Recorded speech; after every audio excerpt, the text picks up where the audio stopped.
Hello, and welcome to another episode of the Studio 78 podcast.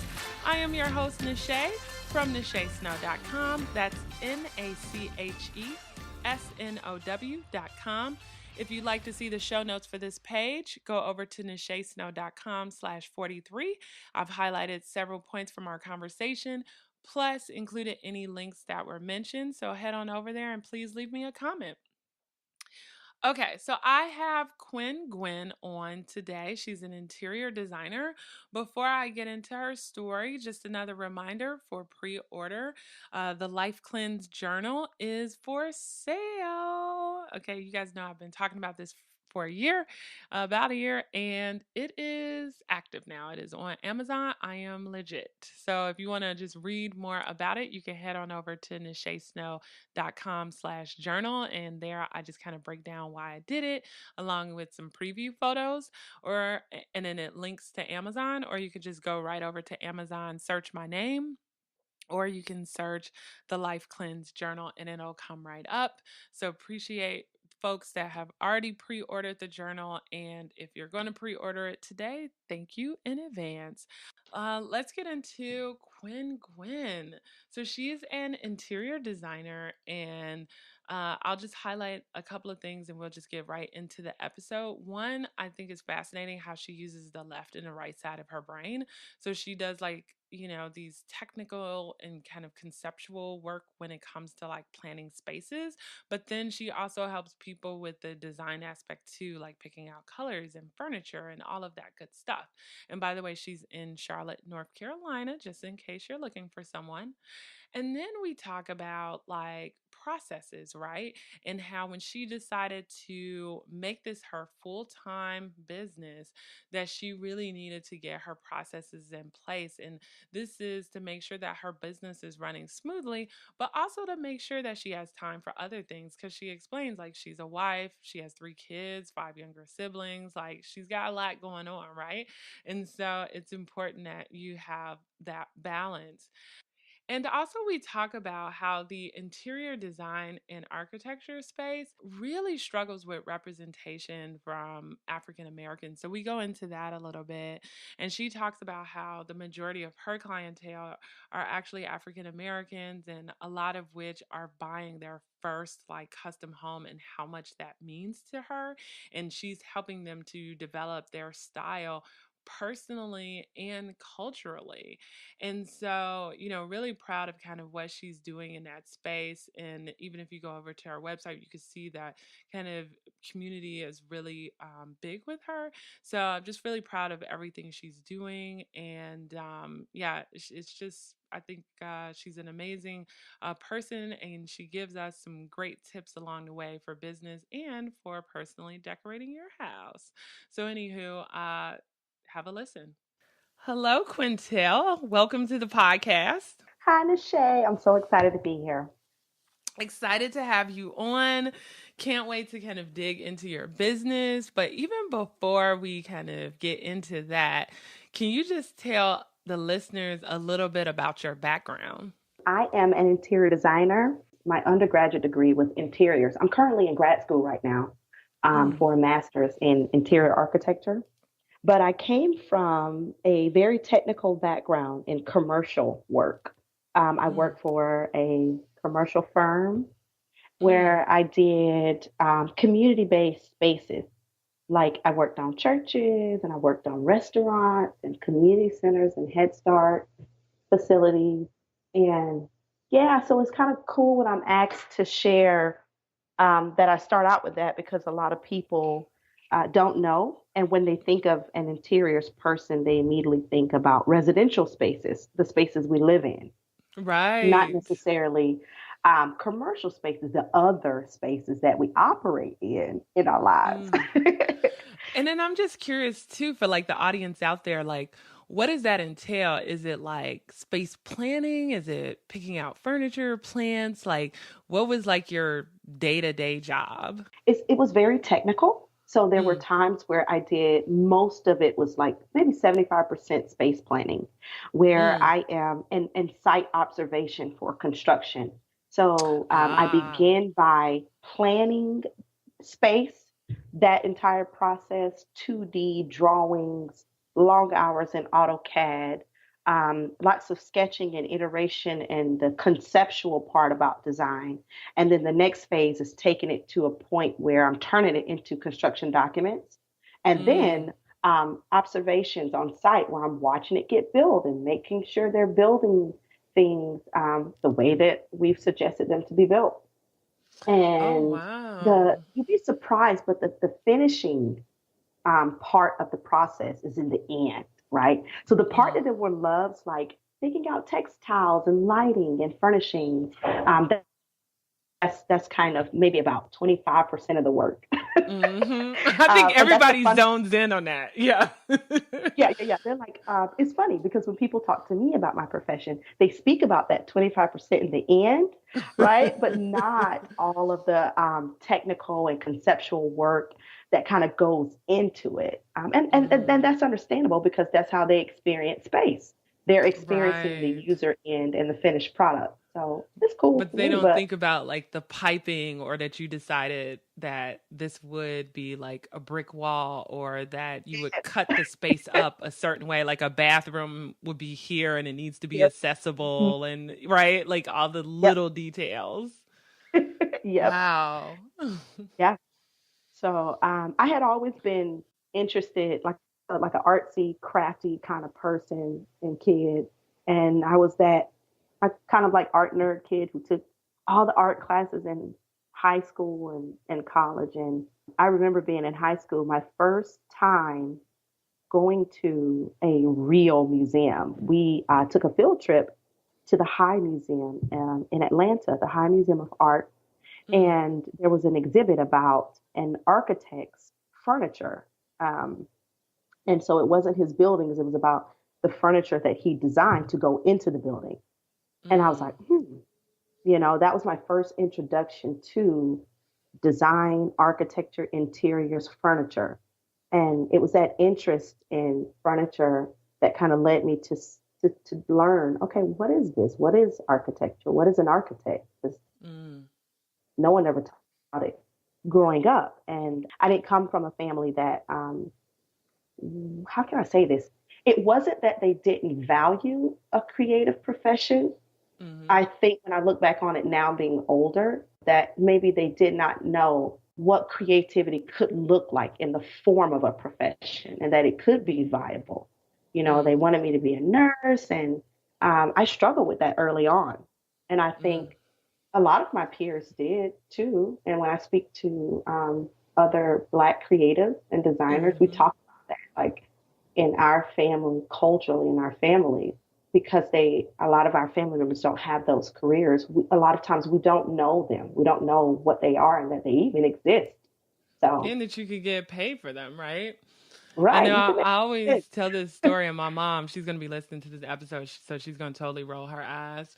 But I wanted to, because I'm from Chicago and I wanted to go to Columbia in Chicago. And she's like, there's no money in the arts. You need to get out of Chicago and go to another school. So I did. I went to Louisiana to do what? Major in graphic design. So art. You still do art. exactly. We did it too, girl. I left little old Columbus, Georgia, and took my tail clear across the state, which was a big thing for my family, right? Little country to Statesboro. I went to Georgia Southern right outside of Savannah.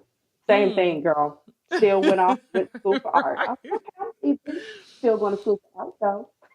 But I think you're so right. There is this like fear, like if you're not like a nurse, a doctor, a lawyer, an engineer, or something like that, that you won't have this successful career. Like sometimes the arts are just kind of looked at as like, oh, that's cute and it's fun. It's great that you draw. You have an interest in whatever, but it's not going to pay the bills. Like you need to go off to college Mhm, and major mhm. in something else. But it's like, no, no, no. Like the arts actually do pay. Yeah. Okay. With that, the architecture firm, like how long did you stay there and kind of like what was your next steps after that? Well, when I was in college, undergrad, I interned at like different firms. I interned at a Fortune 500 firm. It was really, really big, huge. Mm, I interned at a medium-sized local firm. They were like an architecture, engineering, and land surveying, like all in one building. and a Mm. small interiors department. So I thought that was cool because I got to see the relationship between the profession I was interested in and the ones surrounding it that you work closely with. Mm. Um, and when I did my job hunt, of course, I was like desperate looking for a job, but I found a smaller architecture firm back home that had an office in my hometown and in Atlanta. And it was a Black architect.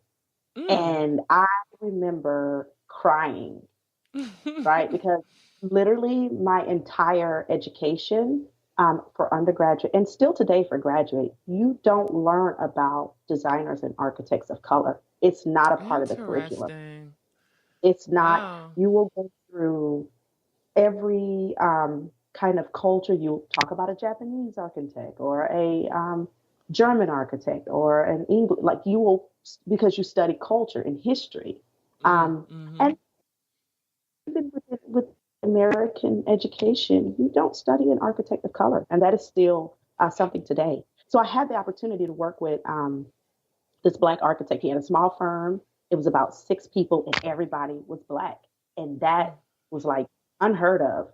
I mean, Mm. today it's still a stretch to find a full minority firm, and the culture there was so amazing. It was so awesome to like fit in, whereas my Mhm. experiences for my internship were challenging at times culturally. Mm.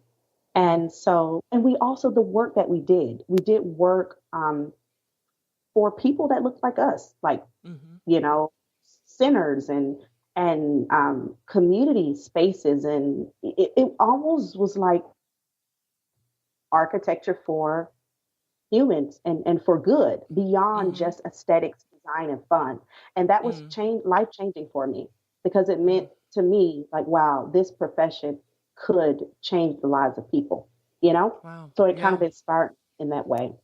And but like all small firms back in what, oh 07, oh 09, layoff came. Yeah. And me and everyone else, we were all properly laid off with hardly any coins. um, Yeah. but you know that it opened the door for me to relocate. And I had Mm. been looking at Charlotte. My husband, he wasn't my husband at the time, but we were college sweethearts. He was finishing up his No. master's. We were like, hey, let's go try a new city. It isn't too far from my family. And when I got here, that's when I said, hey, let me, while I'm on this unemployment, let's see what I can do on my own. And I Mhm. started I started a residential design business. I started Mm. doing residential work because most of my background was commercial, and I had done a Mhm. few new build homes, and I became really interested in residences because I could work with people in a Mm. versus a commercial client is sometimes a business developer or somebody you don't really interact with, you know. So Yeah, and so just to help kind of the listeners out there too, because I try to like help them figure out like how they can kind of turn their ideas into an actual business. So you're in kind of like this new city. No one knows you, right? You're right. like, I promise, I'm really good at what I do. So how do you get people to like take you seriously? So what were some of the things that you did to, I guess like kind of plant roots in Charlottesville to say like, hey, I'm like this designer and you want me on your projects? Yep. So the Charlotte is growing, and that's the good thing, right? It's tough because it's a city that's evolving and new people are being added daily. And Mm. so you're looking for the people who are here and who have the connections. So I spent a lot of time kind of like networking, meeting other designers and find like seeking out other interior designers even and just being like, hey, I'm Quintel and I'm new to the city. Where do you go? And I would start off with something like, where do you go for textiles? Or like, asking them a question just to kind of open the door to knowing them and that network. Mhm. Um, but I think what really helped me in this, in terms of locally here in Charlotte, but digital in my digital life was getting on Instagram and sharing Ah. what I did. And Mm. I think that was a great way to share with people who I was, where I could use that platform visually. And so I might show images of me at a tile showroom, or me showing my drawings, or selecting materials. And so people could see my process, and Mhm. I know there's like this huge debate in the industry about designer versus decorator. And it's like, just show people what you do, Right. you know.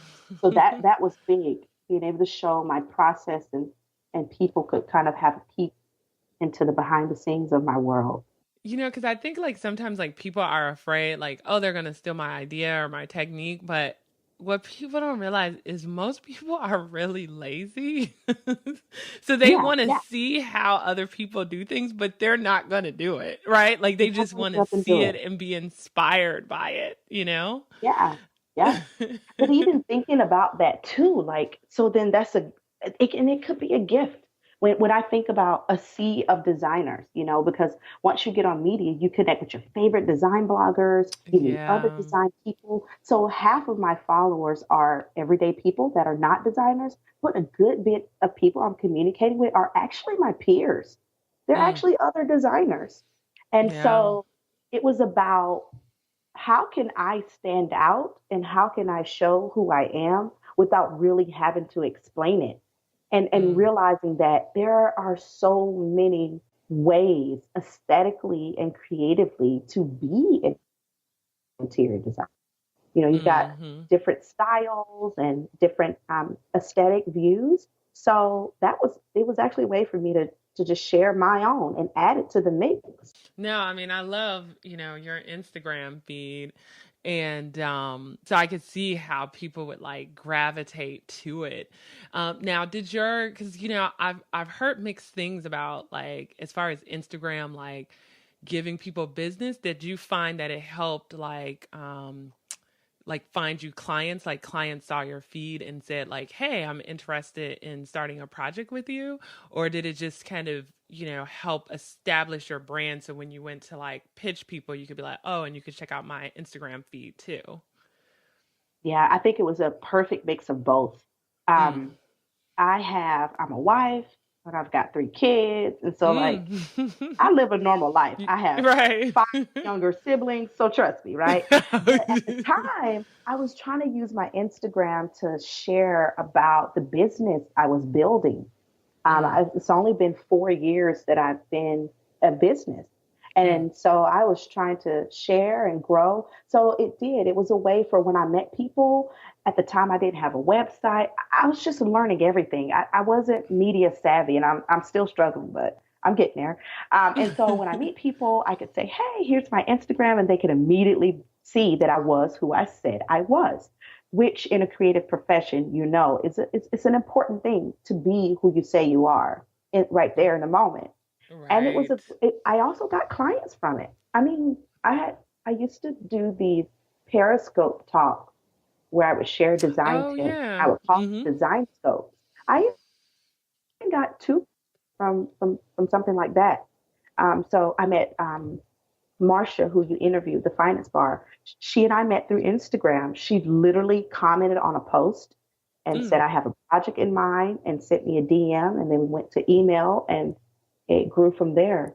Oh So wow. it led to business. And I think that's because people could see the types of things that I was doing and process, but they could also see the other people that I work with, you know, Mm-hmm. and feel like, wait a minute, I would love for her to design with her or work with her too. And so Yeah. it's very helpful.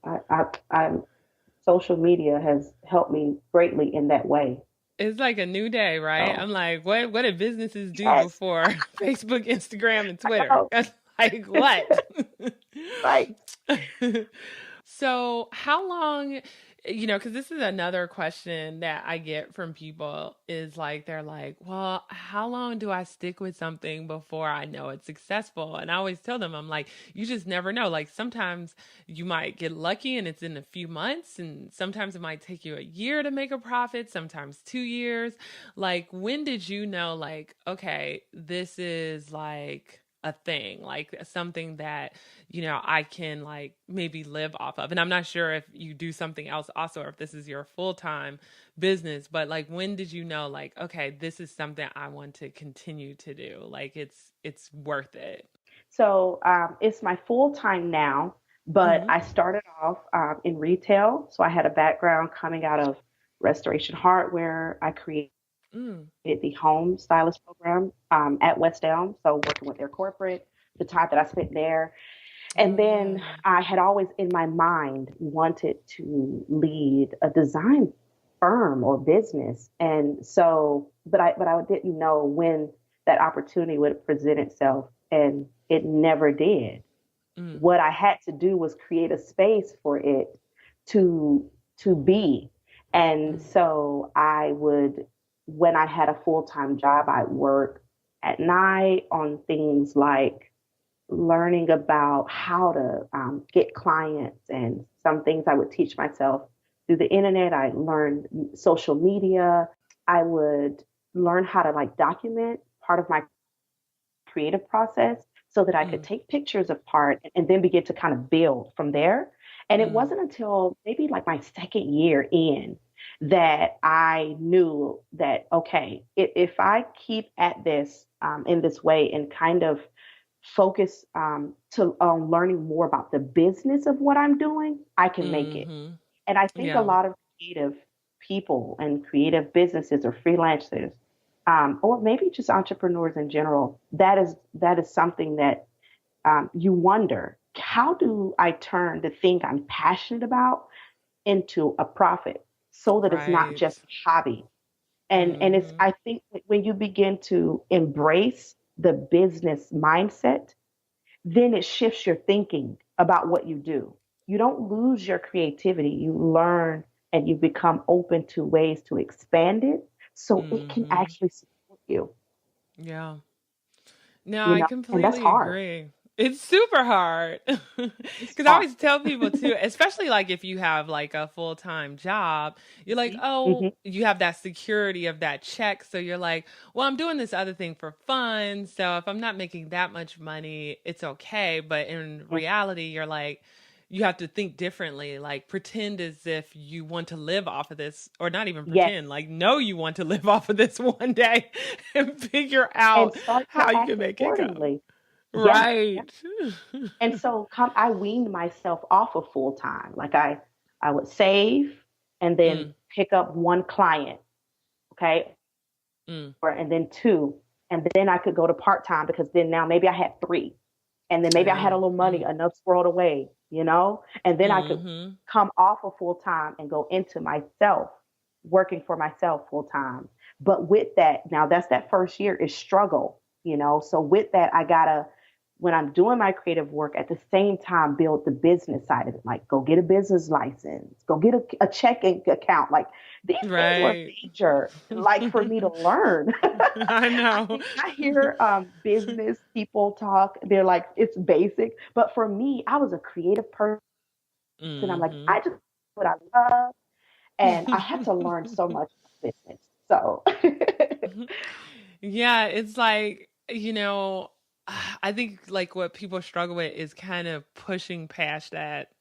I guess maybe I don't know if it's like the fear of failure. Like, well, what if it mhm, doesn't work out? Like, what if I go part time or quit my job and then I lose all my clients? Like, like this fear. I Then you're know. like, let me hold on, And so I Yeah. think maybe it's like people really understanding what they want. Cause I feel like there are some people who are good small business owners and entrepreneurs and they like will figure out how to make it work and they're disciplined enough to like make sure that they're making a profit and reaching out to customers and doing Yes. like the not so creative side where other people aren't as disciplined. So maybe they should keep that full time job. Yeah. Yeah. But it's kind of, I guess, maybe like figuring out you, right?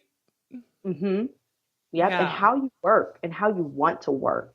And Yeah. knowing that you can start where you are with what you have. I think people, that's also something that holds people back. Like they're waiting for like a perfect time or the right set of tools or the website to get right or I don't know, these things that don't have to be perfect for you to begin. You just got to Mm-hmm. start somewhere with what you do have, you know? Yeah. Yeah. No, I agree. And so you said like kind of that second year, you're like, okay, this is it. This is like legit, real business. I got my clients, like I'm doing Client, my yes. thing. So at what point did you say like, okay, I'm going to pursue this like full time, like hubby, this is gonna work. You gotta I trust know. me. And that was a challenge too. So like I'm walking the job and hubby's looking at me with the side eye. Like Right. we're at the time two and a half, we two kids in, a half. So he's like, are you really doing this? Right. We got mouths to And feed. house. Luckily, we did not get a dog yet. So literally, um, but I think, yeah, like having. So I'll tell you, when after that first year, second year, you got you a couple clients, right? Mm, And I remember that second or third year, it was critical for me to develop a process for how I worked. You yeah. know, how do Mm, I onboard my new client? How do I mm-hmm. handle the parts that I'm not interested in, like invoicing and updates and emails? And how do I handle the getting more work, like networking and put myself out there? Like I thought about those in like three buckets, you Mm, know, yeah. maintaining, getting new work, and handling business. And Yeah. so that's where that second and third year, I can tell you, it was about refining my process. I Mm, went through maybe six or seven different contracts, trying to finally get a good contract. I learned from my clients while they were learning from me, you know. So mm, I remember building my first new house, new construction. It was like mm-hmm. 7,000 square feet building.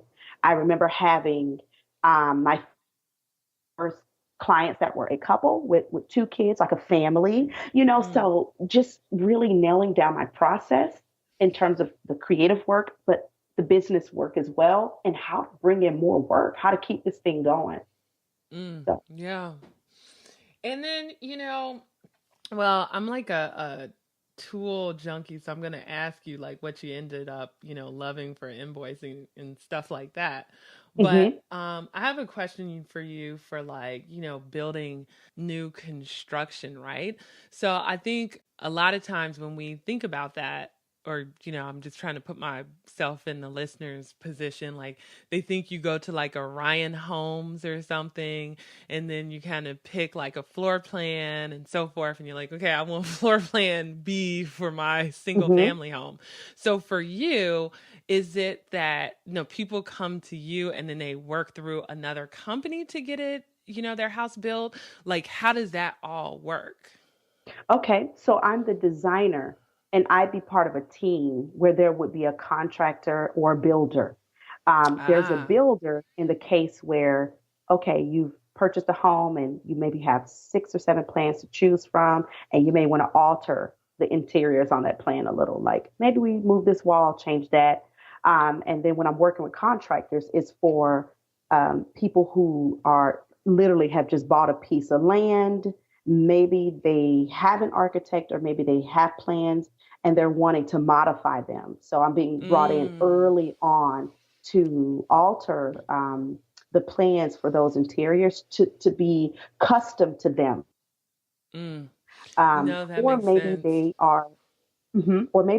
have a builder and they're getting ready to start and they're like, okay, we want you to help us with materials and finishes, right?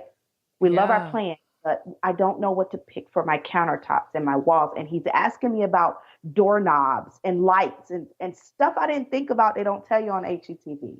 Right. Right. So that's where I come in, and that's 85% of my business: new construction, Mm. new builds, and renovations. So I spend a Yeah. good bit of time with clients. I have clients on average; those types of projects are 6 to 9 months. Mm. So I have clients that I've had 2 or 3 years, because after the building phase, then we go into designing each rooms. And a lot of time they keep me on as the designer for. designing the living room, and then the master picking out wallpapers and furniture and lamps and the fun stuff too. Yeah, that's so interesting because I feel like, and correct me if I'm wrong, it's almost used like using the right and the left side of your brain. Because on one end, you had a construction where you're thinking of like piping and all the bathrooms have to be maybe Mhm. lined up on each level or whatever. So the pipes don't have to, I don't know, do whatever, right? Yes, But it's very technical, like you were talking about earlier, even when you were doing some of the commercial spaces, right? And then, yes, but then when you talk about like the interior finishes or even helping people with their furniture, that's like, that's a completely different side of your brain. it is. It is.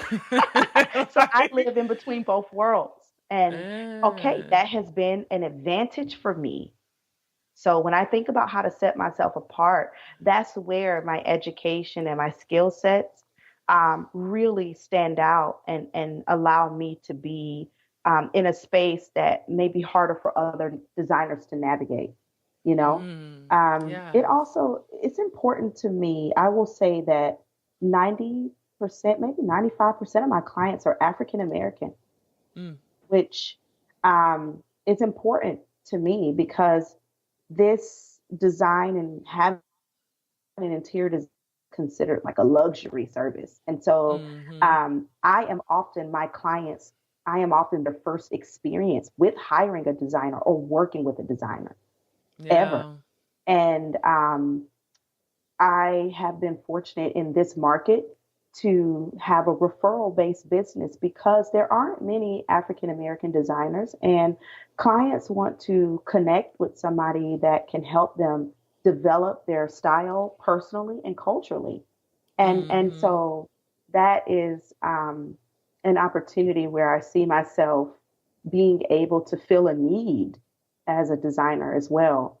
And so I don't know. We as an industry, interior design and architecture, we struggle with representation. So I'm happy to Yeah. see all clients be able to embrace this type of service, and I like being able to offer that. I like having clients that are not just high end.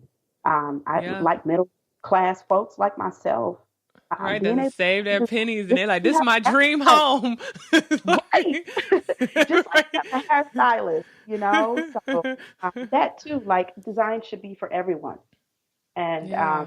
that's an important thing for me to make it accessible for everyone. I love that. Yeah, I just wanted to back up a little bit because you were saying, which I think is, I'm like such a process person. So you said like kind of one of the turning points was when you really started to develop your process, right? Thinking about invoices, networking, marketing, all that good stuff. And so for the listeners out there, do you have any kind of tips when it comes to those things or any tools like, that are like your go-to tools now to that you use for your process? So finances is something I get asked about often. I use PayPal. I love it. I Number love PayPal one, too. yep, it connects to your bank account, your business account. But what I love about PayPal is in January of every year, girl, when it's time for me to poll my reports for taxes. So Right. I'm sorry, I'm just being completely honest. When I you think know. I, Yeah. I track my money, I look at my money and earning monthly Mm, in a just a lightweight overview, but quarterly and yearly are how I look at my finances. And so PayPal prepares those reports for you. They make it easy for you to create invoices and copy and reuse templates. It's easy for you to track money. You get notified when clients have paid. mm, yeah. I just handle everything through PayPal. I have the little triangle that connects to my phone. So when I do like small 1 hour consultations for people who are not ready to fully dive into full out, and they're like, "Hey, can I just meet with you um, to just have a consultation?" They're able to pay in the moment, and Mm, it just organizes everything for me in that yeah. way. Let's see, what else do I do for? Oh, Evernote. I use Yeah. Evernote like crazy for number one, ideas for like myself and business and just creativity, kind of like Pinterest without the crazy pinning pressure. Right, right, right. The But I addiction. also like to use it for client files, like Mm, being able to make a folder for a client and keep everything in there because I have an old school learning. So I have a paper process that's got sketches and drawings and actual fabric or material samples. And then I have a mm, digital process where it's basically all of these things but online. And so mm. it's I had to figure out how do I keep all of this together. And Evernote, like being able to take a picture with my phone through the app and save a drawing that I did in by hand, and now it's in a digital format, and I can send that sketch to a client. Yeah. So I love Evernote for that. And I let's see what else is important. Oh, I do this. I learned this somewhere, and can't remember where, but I call my Mondays CEO Mondays. And Mm, so by the year of my business, I struggled so bad with administrative responsibilities, badly. I'm very mm, responsive, and I didn't have a problem communicating with clients. I didn't have a problem like invoicing and getting paid, but I had a problem with developing a system for that. So I would yeah. have money just out there. I would literally Mm. have a client be like, "Quinn, can you invoice me?" Literally, Right, because right. no, they would be like, "You must be rich. You're not even getting it." Right. And Like, it's I want to granted, give you money. right. But here I was overwhelmed, Nache, because I Yeah. went being like, am I gonna be able to ever make money? To man, I'm making money. What do Right. I Where it's do? just like so much, like that's where that process comes Yeah, in. Yeah. Yeah. yeah. And so I had to. What I ended up doing for the past 2 years now is CEO Mondays, where Mondays are the day that I send out my weekly updates to clients. That's when I do my invoicing. That's when I Mm, do any business related administrative things.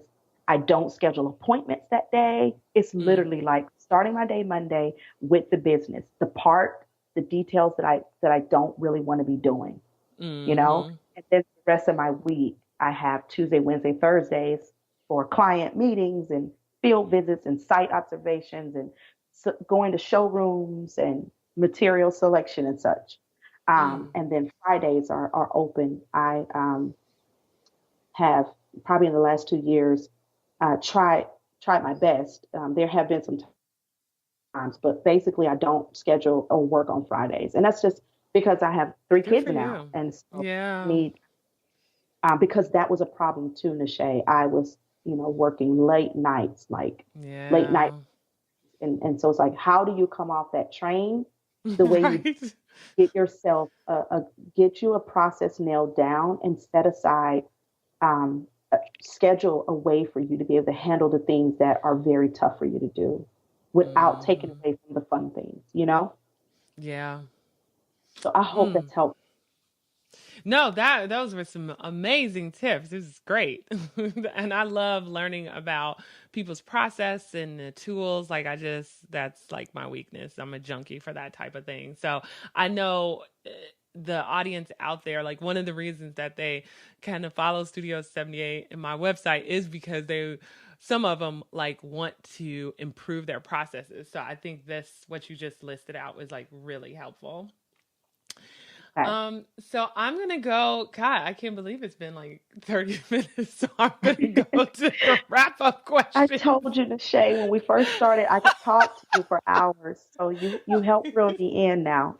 I know it's like we're like in the groove. But before I go to the wrap up questions, I was telling you, saying in a pre chat like that, maybe you could give like advice for folks. So I'm not sure because you have that kind of left and right brain. Would you like to give maybe advice for people who are thinking about buying new homes or advice for like decorating their home? Let's see.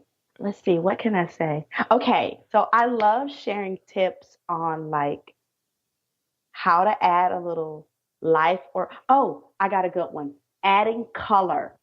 Color. Okay. Mm, yes. So color is probably the biggest challenge for my clients because they are sometimes often afraid of it. Like, I think Yeah. that trends play a big part in what we think we want to see in our homes. So if there's like a neutral, beigey kind of trend or the gray kind of trend, people shy away from color. But I am a color lover, so I think a great way to introduce color is to think about it, think one color, like a pop color, Mhm. in a sense of threes. Okay. So Yeah. it could literally be three objects. Like if your pop color is fuchsia, a fuchsia pillow, right? A fuchsia object or vase or Mm. decorative detail. Just like Um, that little pop. Fuchsia, yep, like a little pop, fuchsia speckles in a gray rug, right? So, and then that's a great introduction to cover color because if you got a neutral palette and you bring in that pop and you could stand back and look at your room and see the three places, then you got to start, right? It either Yeah. is a place where you kind of rest and say, wow, my neutral palette, I punched it up a bit. Or you Mm. say, you know what? I love that fuchsia so much. I think I'm going to pair it with navy, right? You're Mm. open now to bringing in more color. Yeah. So, No, I agree. Oh, no, good tip. So okay. people don't be afraid of color. Right. Embrace it. Embrace it. Right.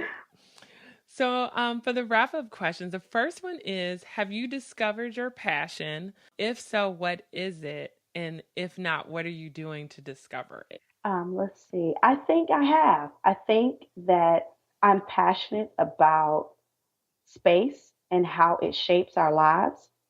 Mm, I'm passionate about wanting people, um, clients, and people in general to love the way that they live, mm, how they experience their personal space, and the yeah. spaces that are public as well, that are part of their daily lives.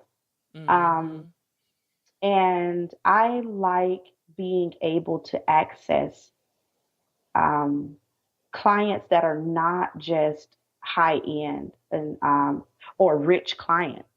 I Mm-hmm. like that this luxury or this service, I enjoy making it available to everybody. And so I'm passionate about that. I love Mm. that. Yeah. No, I can sense the passion in you. Like you just have like a love for it. Like even on your website, I think you have like a community page, like just that ability to make a difference, you know? Yeah. Yep. Yep. um And what can you not live without? It could be anything: tech, makeup, furniture. I mean, anything in the world, but something you're like, Okay. oh, I need this in my life. Okay. Okay. Okay. So I am a Sharpie pen fanatic. Okay. I will not sketch. You don't understand. When Sharpie rolled out that line of pens, right? Because back in the days, it was like the really, really big fat Sharpie, and then the Right. fat one that could fit in your purse. And then they Yep. rolled out that one that was like the skinny one, but it wasn't quite skinny yet. That's So true. now now Sharpie has a line of pens, and like that's my go-to. I just Yeah, I love me I some can't Sharpies write with a too. ballpoint pen anymore. I barely That's use funny. pencil. Literally, It's Sharpie. the I'm like a Sharpie. Sharpie queen. I was like, man, they need to sponsor me or something. But yeah, Right, exactly. Just start tagging Sharpies in all of your posts that have like your sketches. Because I was even looking at like your greenhouse sketch and I'm like, man, I could just like have that framed on the wall as art. yeah. Like, A lot of times when I do hand renderings for clients, they do that. They save them, print them out, and frame them, and that's because we're in such a digital world, Nache, and hand yeah. it's now an art. Yeah, no, I agree. And when you see it, it's just like, ooh, yeah. Like this novel thing, like, wow, somebody drew something by hand, not on their iPad Pro. Wow, what's going on here? Yep, yep. And then, where can the listeners find you? Please let them know your website and any social media handles you have. Yeah. So my website is Quin, Quin, Gwinn, Gwinn.com. And I'm Quin Gwinn everywhere. But I'm Mm, always on Instagram and I love me some Twitter. So yes. that's where I'm hanging out. Uh, I'm also on the gram. So yeah. Yep.